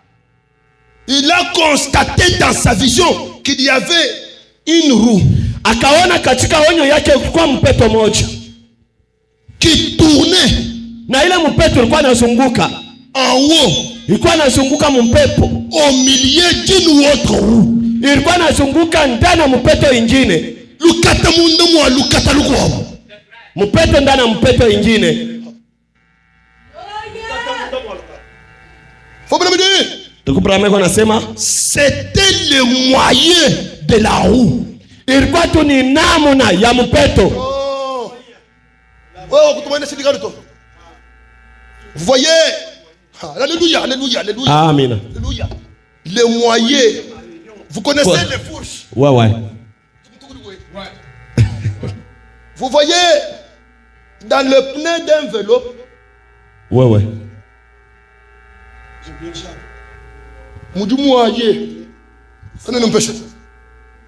C'est ce moyen auquel viennent les rayons. Ni ile jante ile banaweka comme ensemble. Oh! Ce n'est pas une jante. Ile moyen ile. La jante est juste à côté. Amina. Mais ici au centre, ule mkatikati, il y a ce qu'on appelle moyen. Pourquoi kile bena moyen? C'est un point de jonction, un point central. Ni pati tu ya pakatikati. Rond-point. Fashi le mansambo inakusanikia. Le carrefour des carrefours. Amina. Fashi le mampanda njia inakusanikwa. Toutes les voitures doivent se rencontrer là. Magari yote yanapaswa kusanikwa pale. Je répète, nasema tena, le croisement de toutes les prophéties de la Bible. Amina. Fashi le matabiri yote ya Biblia inakusanikia. Je répète, nasema tena, là où toutes les promesses deviennent chères. Kule malako yote inavala mwili. Tu ne vois pas? Mimi naona papa. Tu ne vois pas? Amen. Les centres faja katikati de tous les dons. Ya mazawadi yote. L'hôpital en Milan. Hospital iko natembea. Écoutez, tusikilizeni. La piscine de Bethsaïda. Kichuma ya Bethsaïda. Une roue au milieu de la roue. Mpeto katika mpeto ingine. Les centres de toutes les carrefours. Katikati ya makarefuri yote. La jonction de toutes les jonctions. Nukta tu ya mkatikati ya manukta ingine. Je ne sais pas si l'église a une idée. Toute la force du vélo est centrée ici. Nguvu yote ya kinga inakusanyika mwile moyen. Je ne sais pas si vous voyez. Sijui kama mko naona. Toute la charge que le vélo peut porter repose sur le moyen. Uzito wote kinga inaweza kuchukua inekala yule moyen. Toute la Bible repose sur ce moyen. Biblia yote mzima inekala yule ile moyen. Même la nuée repose sur ce moyen. Hata wingo inekala yule ile moyen. Je vous répète que c'est la gerbe agitée. Mais quand on a bien ni ya kutingizika bendera. C'est l'oiseau tacheté. Ni ndege ya madoadoa. C'est lui le croisement de tous les boucs émissaires. Ni faji le bouc émissaire ba mbumbo bote banakusanikwa. Ah oui, laissez-moi vous dire, nous sommes des aigles, nous devons monter. Tuko bantai tunapaswa kupanda. Fabrika Ezekiel regarde. Tupama na sasa kati Ezekiel anaona. Il voit une roue. Anaona mpeto qui tourne au milieu d'une autre roue. Iko na zunguka ndani ya mpeto. Il a vu un tourbillon. Tupama naona mfunda. Alléluia. Il était le moyen de la roue. Ilikuwa ni moyen ya mpeto auquel est fixé chaque rayon. Kule mansambo yote ilifixe. Amen. Amina. Amen. Amina. La grande roue marchait par la foi. Ile mpeto kabambi ilikuwa inatembea kupitia imani. Mais la petite roue tournée par la puissance de l'Éternel. Lakini kale ka mpeto kidogo kalikuwa inazunguka kupitia uwezo ya milele. Voilà qui Ézéchiel avait vu. Monani kile Ezekiel akaona katika quand il a tourné les regards. Wakati akabadilisha maangalisho yake. Faut bien me dire. Brahma anasema Christ s'est révélé dans sa propre parole. Kristo mwenye kufunuliwa ndani ya neno lake. Point 61. Makumi sita na moja. Le voyez-vous maintenant? Munamuona sasa dans sa parole ndani ya neno lake. Et toute sa parole na neno lake yote manifestée ici même devant nous. Yanaonekana hapa mbele zetu. Est-ce que vous l'avez vu? Eti mnaiona? Dans sa parole manifestée devant vous. Ndani ya neno yanaonekana mbele zetu. Vous n'avez pas vu la roue, je pense. Amuone mpeto na Zania. Chapo Église du Dieu vivant. Kanisa ya Mungu aliye hai. Levez-vous. Mushimameni. Croyez-les. Mumwaminieni. Avec tout ce qu'il y a en vous. Na yote iko ndani mwenu. Agrippez-vous. Moyo mwambatane. À cette petite roue au milieu de la roue. Moyo mwambatane kukaleka mpeto kadogo ndani ya mpeto. Gauche du tabernacle. Gauche maskani. Agrippe. Waye ambatana shama. Elanzati. Amina. Weka mankucha shama. Agrippez-vous à cette petite roue au milieu de la roue. Waye shama kukaleka mpeto kidogo ndani ya mpeto. Agrippez-vous à William Branham. Mwa shama mwambatane na William Branham. Laissez-la stabiliser chacun de vos mouvements. Amina. Mwache ile mpeto itulizanishe matendo yenu yote. Laissez frère Branham stabiliser chacun de vos mouvements. Mwache frère Branham atulizanishe kila matendo zenu. Toi et moi nous n'avons pas encore cru frère Branham. Wewe nami hatuyamwaminia ndugu Branham hapana. Nous devons arriver au point où nous devons croire frère Branham. Tunapaswa kufikia matole tuweze kuaminia ndugu Branham. Laissez-la stabiliser chacun de vos mouvements. Mwache tulizanishe kila matendo yenu. Chacun de vos gestes. Kila matendo yenu. Que chacune de vos pensées soit contrôlée par cette tour à l'intérieur de vous. Mwache mawazo yenu yote ipate kuongoza kupitia ile moyo yenu. Parce que kwa sababu Dieu est bien installé dans sa parole. Mungu yuko mwenye kuikala mzuri ndani ya neno lake. Quelle parole? Neno kani? La parole de cette terre. Neno ya hii wakati. Dieu est bien installé dans sa parole. Mungu yuko mwenye kuikala sawa sawa ndani ya neno lake. Nzambi musomba mwelangwasa wende biyamba. Mwenye kuikala Dijenda njikai, dija chukondwechi. Or dija chukondwechi imuntu. Amina. La parole de cette terre. Neno la hii wakati. Dans la lumière du soir. Ndani ya nuru ya magharibi. Faisant briller la lumière. Ilikuwa iko na ngaza nuru. Branham dit. Donc Branham anasema. Maintenant laissez-moi terminer. Munyache nimalizishe sasa. Est-ce que quelqu'un peut m'accorder la possibilité de terminer? Echukua mtu anaweza mpatia bahati ya kuisha. Frère Branham dit quelque chose. Donc Branham anasema kitu fulani. Frère Branham dit quelque chose. Donc Branham anasema kitu fulani. Pendant qu'il était en train de prêcher. Wakati alikuwa iko na hubiri. Pendant qu'il était en train de prêcher. Wakati alikuwa mkuhubiri.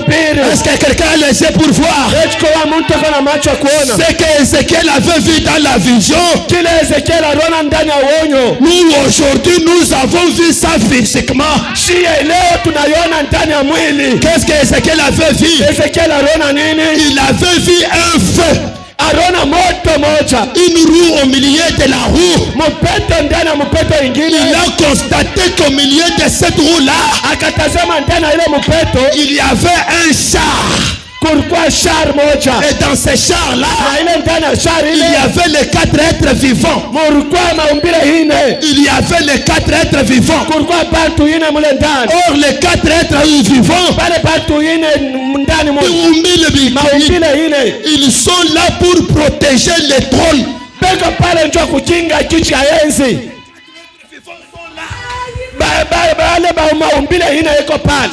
protéger les trônes. Chacun avait devant la face d'un homme. À côté, pembeni zake la face d'un lion. pembeni yake alikuwa na uso ya simba. De ce côté ici, Kungambo ingine la face d'un aigle. kulikuwa uso ya tai. Ici derrière, Nyuma yake la face d'un veau.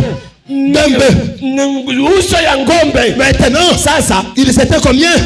ilikuwa ngapi? 4. Et chacun marchait avant. Kila mtu alikuwa anatembea mkwenda mbele. Amen. Amina. Personne ne regardait derrière. Hakuna wa kuangalia nyuma. Et Na les chars là, ile shari ile, chacun kila mtu avait les yeux partout. alikuwa na macho fashote, Mais ce monde macho ndani na nje. 4 êtres vivants Bantu maumbile ine près du trône. karibu na kicha Je enzi. te parle que avant d'arriver au trône, Miko nakwambia mbele ya kufika kicha enzi il y a des ceintures et des ceintures. kuko mabariere na mabariere. Et moi je suis au milieu du trône. Mimi miko ndani ya kicha enzi. Si tu connaissais qui tu es, tu allais dire Amen. Amina. Pour me trouver, Chwa kunipata mimi, je suis dans la main de quelqu'un. miko ndani ya mikono ya mtu fulani. Et pour m'avoir, Chwa kunipata, tu dois dépasser une mer de cristal. unapaswa kuondosha ile sentire ya kwanza. Quand tu passes là-bas, Wakati unapita kule, il y a une ceinture des anges. kuko tena bariere ba malaika. Quand tu dépasses, Wakati unapita, il y a les 24 anciens. kuko maumbile 24 na Quand tu les ine. dépasses, Wakati il y unapita, a maintenant les 4 êtres vivants kuko tena maumbile ine autour du trône. kando ya kicha Les enzi. 4 êtres vivants sont autour du trône. Ile maumbile ine Je ne dis kando pas ya qu'ils Yesu. sont dans le trône. Shisema beko mu kicha enzi. Ils sécurisent les trônes. Beko na kinga kicha Et enzi. sur les trônes, Na pale juu ya enzi. est assis l'ancien des jours. Ipene kuikala mzee wa masiku. Melchisedec qui se déplace. Melchisedek ule kona tembea. Le grand Kenosé. Ule kenoser Le mkubwa. Melchisedec qui transporte le pain et le vin. Ule Melchisedek wana kunyanyua mkate na L'ancien mvinyo. des jours de Daniel. Mzee wa masiku wa Danieli. L'homme le plus ancien aux cheveux blancs. Muntu wa zamani kabisa wa unywele L'homme le mweupe. plus sage. Muntu wa hekima sana. La divinité suprême. Kwa Mungu kwa juu. Dans la main duquel nous tous nous sommes. Mumikono ya uya. La fin. Muyi wakati ya magharibi. Les trônes s'est déplacé. Na kile kicha Yesu À la kinama. descente de la nuée. Mukushuka kwa wingo. La nuée ne peut pas descendre sans que le trône ne se déplace. Wingo haiwezi kushuka kama kicha Yesu ishuke. Et pendant que William Branham était en train de prêcher, Wakati ule Abraham alikuwa iko na upiri. il y avait des pots de fleurs derrière la chair. Kulikuwa kabisa maua nyuma ya miumbali. Nous avons constaté Tulitazama cette puissance est descendue. ile uwezo ilishuka Le trône était là. na kicha Yesu ilikuwa pale. Les 4 êtres vivants sont descendus. Na pale maumbile hili Regardez bien, vous allez voir cela. Mwangalieni mtaona Les ile 4 êtres vivants étaient là maumbile hili ilikuwa pour pale. donner la vie à toute chair. Njoo ya kupeleka uzima kwa kila mtu. Et ce matin, Na siku ya leo il est encore ici. kwa Les 4 êtres vivants sont ici. maumbile hili iko Je hapa. répète qu'ils sont ici. Nasema tena iko Et hapa. pendant que Fabien est en train de prêcher, Wakati ni Abraham alikuwa iko na upiri. les fleurs avaient cette taille. Na ile ua ilikuwa na mrefu Il hivi. y avait des fleurs devant la chair de William Branham. Kulikuwa maua mbele ya miumbali ya ndugu Branham. C'était des fleurs naturelles Ilikuwa tu ni maua yetu ya qui étaient dans des pots. ile ilikuwa ndani ya bakuli. On a constaté Bakatazama que le messager était en train de prêcher. wakati mchumba alikuwa iko na upiri Les fleurs se sont affleuries. na ile maua ikaanza Les kuchipuka. fleurs ont fleuri. Na ile maua ikaanza kuchipuka. Les fleurs ont fleuri. Inaanza kulepuka. Ils ont dépassé la taille de la chair. Inapita na bulefu ya miumbali. Et pendant ce temps-là, Na ile wakati ile la photo a été photographiée. na ile picha balibamba On a découvert banafumbula kwamba la roue dans la roue. mpete ndani ya mpete ile. La présence de 4 êtres vivants Uwepo ya maumbile ile derrière la chair. nyuma ya miumbali. Pour faire quoi? Cha kufanya nini? Maintenant, Sasa j'ai un sujet. niko na kishira kimoja. C'est ce que je vais vous dire maintenant. Cho ile mitaniambia asubuhi ya leo. Écoutez le sujet de mon intervention. Musikilize kishina ya mahubiri zangu. Que tout ce que tu es censé être se manifeste. chote kile unapashi kuja kipate kuonekana. Que tout ce que tu es censé être se manifeste. Yoyote unalazimishwa kuja ipate kuonekana. Si tu es censé être Dieu, deviens Dieu. Kama unastahili kucha Mungu, wewe kucha Mungu. Si tu es un homme d'affaires, sois un homme d'affaires. Kama uko biashara, kucha mtenga biashara. Si tu es un pasteur, sois un pasteur. Kama uko pastori, kucha pastori. Qui que tu sois, Ukwa nani? qui que tu sois, Ukwa mwanani? tu veux être une grande dame, Unapenda kuwa demu nani? deviens ce que tu dois être. Amina. Kucha kile unapashi kucha. Manifeste ton caractère, Onesha tabia yako. manifeste tes qualités. Onesha kabisa nguvu yako. Sous la floraison du troisième poule, Chini ya hii mvuta ya tatu. sous la floraison du troisième poule, Chini ya kuchipuka kwa mvuta ya tatu. sous la floraison du troisième poule, Chini ya kuchipuka kwa mvuta ya tatu. derrière le troisième poule, Nyuma ya mvuta ya tatu. les fleurs doivent fleurir. Ile maua inapashi kuchipuka. Que ces déserts fleurissent.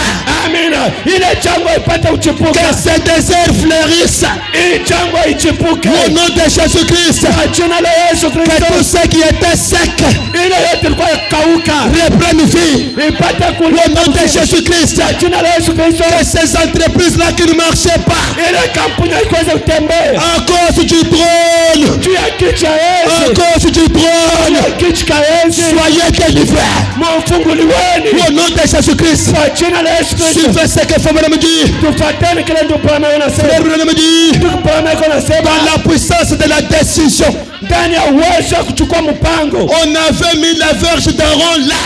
Tulikuwa na bakora ya Haruna kule. On avait mis la verge d'Aaron là. Bareka bakora ya Haruna pale. Une vieille branche morte d'Amandje. Ile mti ya zamani yanakufa. Écoutez, Tusikilizeni. une vieille branche morte Mti ya zamani yanakukauka. a été placée là. Iliwekwa pale. Une vieille branche morte. Kamuti tu kakuzeka kazama kakauka. Peut-être il s'appelait Goël. Saa zingine palikuwa anamwita William. Je ne sais pas comment il portait son nom. Sijue kama alikuwa na jina kana. Et personne ne savait que cette branche-là était la branche de quel arbre. Hatujua kwamba kale kamuti kalikuwa kamuti ya jina kana tujue. Mais c'était une vieille branche morte. Ilikuwa ni kamuti kakukauka Sèche. Kenya kukauka. Recroquevillée. Kenya kukunjama.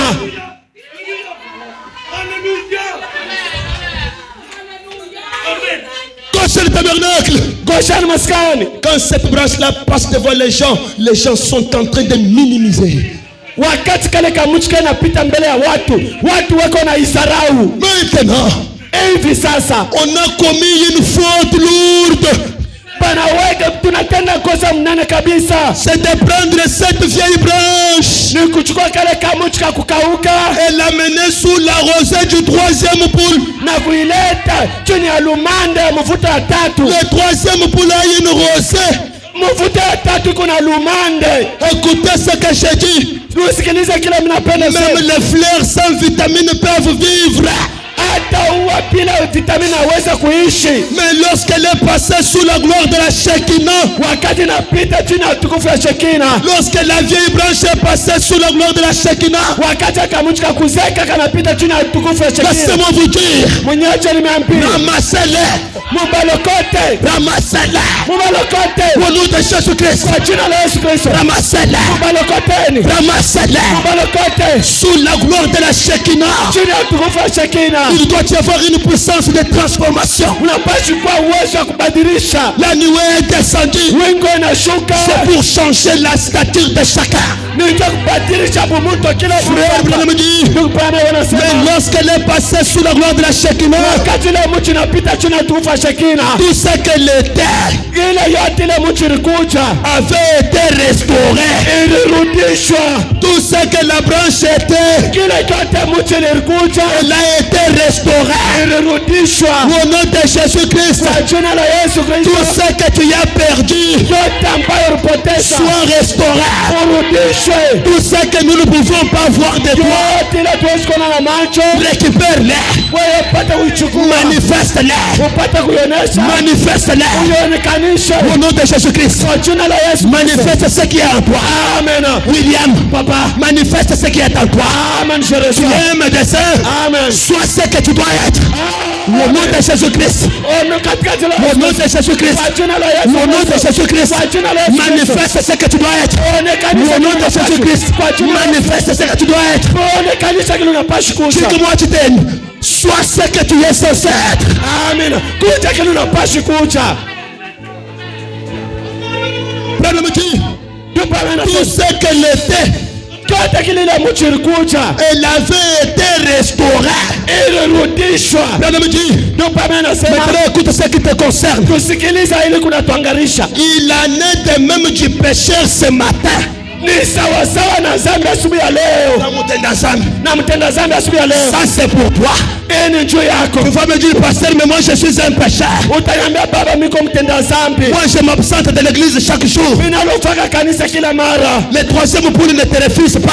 Mvuto wa tatu haikukatari, hapana. Il en est de même du pécheur lorsqu'il passe sous la gloire de la Shekinah. Ni sawasawa na mtenda zambi wakati anapita chini ya utukufu wa Shekina. Du Saint-Esprit. Ya Roho Mtakatifu. Et que le vol tombe derrière lui. Na pazia inaanguka nyuma yake. Chaque chose qu'il est censé être. Kitu kyote kile anapashi kwenye kucha. La qualité du Fils de Dieu. Utukufu ya mwana wa mtu. La qualité. Tabia ya mwana wa mtu. Se manifeste en lui. Amen. Iko naonekanishwa ndani mwake. Maintenant. Sasa. Même si quelqu'un t'avait dit que tu n'iras pas au ciel. Hata kwa mtu alikwambia wewe usienda mbinguni. Dis-lui. Umwambie. Dans quelques minutes. Mudakika chache. Tu verras que je ne suis pas un homme de la terre. Utaona kwamba mshina tena mtu hapa dunia. Parce que. Kwa sababu. Mes yeux. Macho zangu. On vit les déplacements du trône. Inaona kwamba kiti cha enzi. Mes yeux. Macho yangu. On vit les déplacements du trône. Inaona kwamba kwa kiti cha enzi. Je ne peux pas voir les déplacements du trône et rester la même personne. Siwezi kuona kutembea kwa enzi. Au nom de Jésus-Christ. Kwa jina la Yesu. Manifeste ce que tu es. Onekanisha kile wiko. La nuée est descendue. Wingo inashuka. Pour que tes potentialités te soient irrémarquables. Choma uwezo iko ndani mwako ipate kuonekanika. Manifeste-moi tes potentiels. Onekanisha nguvu iko ndani mwako. Qui es-tu réellement? Wewe uko nani hakika? Qui es-tu réellement? Wewe uko nani Gosheni Maskani? Tu es une grande dame que nous devons respecter. Uko damu la tunaweza. Tu es un grand monsieur du ciel. Uko mtajua. Soyez bénis. Soyez bénis. Soyez bénis. Soyez délivrés. Soyez restaurés. Manifestez ce que vous devez être. Tu es notre Père.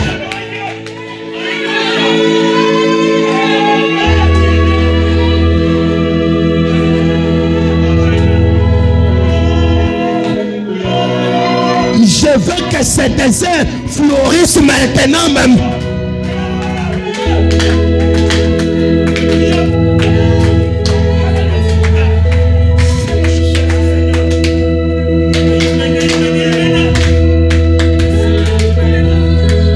Au nom de Jésus-Christ, que la loi de la restauration s'installe.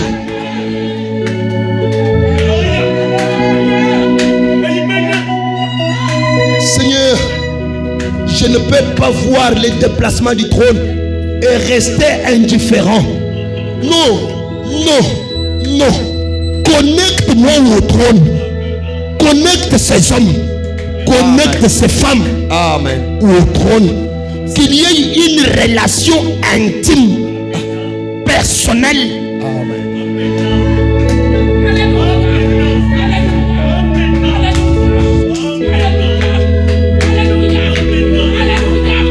Seigneur, vivifie. Seigneur, vivifie. Seigneur, vivifie. Seigneur, vivifie. Seigneur, guéris. Seigneur, guéris. Seigneur, délivre. Seigneur, opère. Seigneur, opère. Seigneur, délivre. Seigneur, bénis. Seigneur, délivre.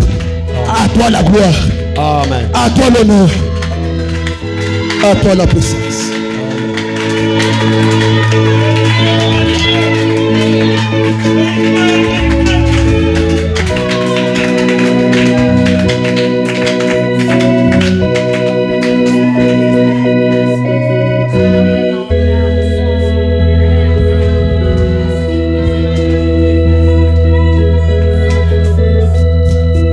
Maintenant, sasa avec nos cœurs inclinés. Na mioyo yetu yenye kuinama.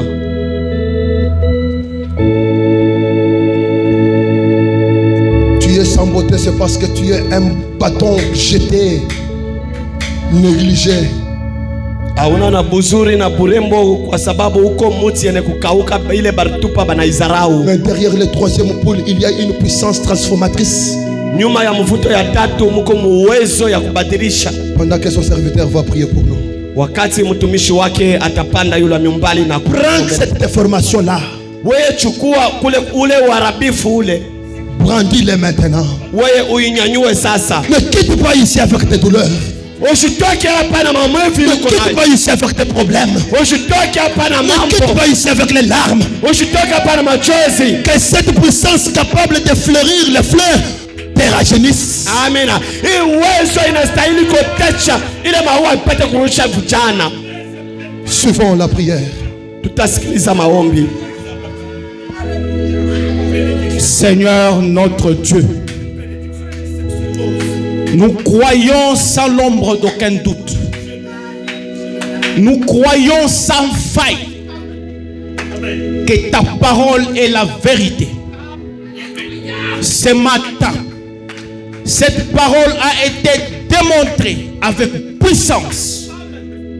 Nous croyons que la parole écrite de Dieu, elle a la puissance de vaincre Satan n'importe quand, n'importe où et dans n'importe quelle situation.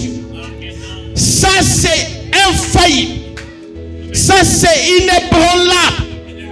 Nous rattachons notre foi à ces vérités mystères qui ont été proclamés ici. Seigneur Jésus, le diable a fait une grosse erreur de nous laisser venir ce matin à Goshen Tabernacle.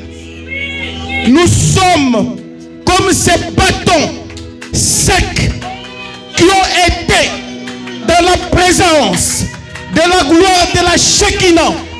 Seigneur Jésus, même s'il y avait quelqu'un que la famille avait dit, même s'il y avait des liens familiaux, même s'il y avait des liens démoniaques qui rattachaient un membre de cette église, à cause de la présence de la Shekinah, Seigneur Jésus-Christ, nous ne sortirons jamais de cet endroit de la même manière que nous sommes entrés. Quand nous allons quitter cet endroit, même Satan là où il est, il verra que ces gens ont changé. Seigneur Jésus, je me rappelle un jour, tu avais investi Moïse de puissance divine. Quand il est parti en Égypte et qu'il a commencé par ta main puissante de démontrer que tu étais avec lui, il y avait des magiciens égyptiens qui essayaient de reproduire ce que Moïse faisait. Mais il est arrivé un moment, quand le flot de furoncle est arrivé, même les magiciens égyptiens ont été atteints par ces furoncles. Ils ont manqué de se présenter devant Moïse. Pourquoi? Parce que Dieu avait montré qui était la grande spiritualité. Moïse était la grande spiritualité. Même les magiciens égyptiens ne pouvaient rien faire devant Moïse. Seigneur Jésus, il n'a aucune spiritualité au-dessus de la parole incarnée. Il n'a aucune spiritualité au-dessus de la parole faite chair. Seigneur Jésus, que Goshen soit mis au large, que Goshen soit fertile, que Goshen prospère. J'aimerais que dans ce quartier, que tout le monde voie que Goshen a prospéré, que tout le monde voie que Goshen est allé de l'avant. Parce que les Égyptiens, les magiciens de Pharaon, ils ont dit à Pharaon, ça c'est le doigt de Dieu. Ça ce n'est pas un homme. Ça c'est le doigt de Dieu. J'aimerais que dans ces quartiers, que les gens disent, ça c'est le doigt de Dieu. Que les hommes de ce monde tombent face contre terre et disent, ça ne peut qu'être Dieu qui peut délivrer. Ça ne peut être que Dieu qui peut guérir. Ça ne peut être que Dieu qui peut élever. Ça ne peut être que Dieu qui peut délivrer totalement. Seigneur Jésus, s'il y avait quelqu'un qui était venu affliger, s'il y avait quelqu'un qui était véritablement un désert à cause de cette parole, qu'il fleurisse. S'il y avait, Seigneur Jésus, oh mon Dieu, mon roi, un travail sec qui ne produisait pas, Seigneur Jésus, à cause de ce message, que ce travail prospère. Seigneur Jésus, s'il y avait quelqu'un qui était malade chaque instant, à cause de cette présence, qu'il soit guéri. Seigneur, bénis notre pasteur. Il a prêché, Seigneur, avec une démonstration de la puissance. Révèle-toi à lui, Seigneur Jésus. Sois réel dans sa vie. Bénis son ministère. Bénis sa charmante épouse. Bénis ses enfants, Seigneur Jésus. Que cette parole, Seigneur Jésus, produise des fruits, ô Éternel, dans sa vie. Oh mon Dieu, bénis les huissiers. Bénis, Seigneur Jésus, tous les croyants de Goshen Tabernacle. Je ne vois pas Goshen ici, mais je vois Goshen une église prospère. Je vois Goshen une église bénie. Seigneur Jésus, les gens regarderont et tomberont face contre terre pour dire que ça c'est Dieu. Nous croyons sans faille. Nous croyons sans l'ombre d'aucun doute. Parce que tu as dit à Abraham, amène les gens à te croire. Si tu es sincère, rien ne pourra résister contre toi, même pas les cancers. Abraham nous a amenés à le croire. Seigneur, quand rien, alors rien ne résiste devant cette prière, même pas les cancers. Quand tu étais ici, dans ton corps de chair, n'est-ce pas, tu as dit, heureux le peuple qui croit sans pour autant voir. Seigneur Jésus, as-tu right à qui tu as dit, demande tout ce que tu veux, je te l'accorderai. Ati avait déjà vu beaucoup de choses. Elle pouvait que croire la création des écureuils. Mais nous, ce matin, nous avons cru à la création des écureuils. Nous avons cru à la descente de la gloire de la Shekinah. Nous sommes plus que Ati White. Accorde-nous les désirs le plus profond de nos cœurs. Tout pour ta propre gloire, au nom de Jésus-Christ.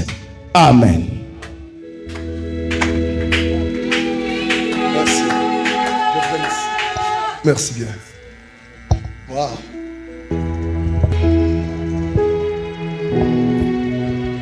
Alléluia.